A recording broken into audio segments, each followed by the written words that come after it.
Hi everyone, Noah here with GoLinks. I'm on the mid-market SDR team, and I'm going to be showing you some tips and tricks on how I utilize GoLinks to help save me time in my day, and how other sales teams can use GoLinks as well.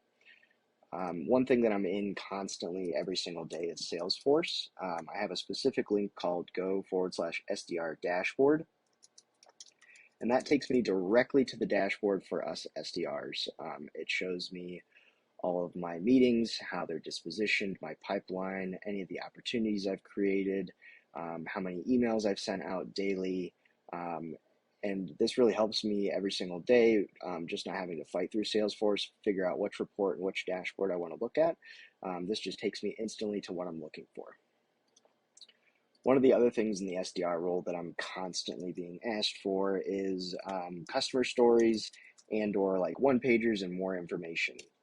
If I type go/customer stories into my browser, it takes me directly to our blog page where we have a bunch of different use cases and or customer stories of how companies have onboarded GoLinks, have seen the benefits of productivity increases, better onboarding experiences, and overall employee engagement. This allows me to get these over to prospects that much quicker. On that note, we also have one-pagers as well. Our marketing team has created a ton of different one-pagers that prospects love to see.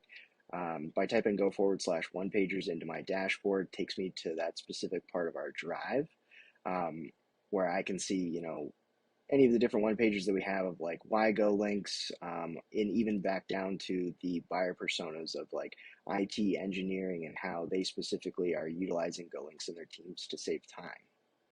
Hopefully that helps in your utilization of GoLinks and gives other sales teams ways that they can utilize GoLinks. If you're not utilizing GoLinks and would like to learn a little bit more, feel free to hit me up on LinkedIn, and hope you guys have a great rest of your day.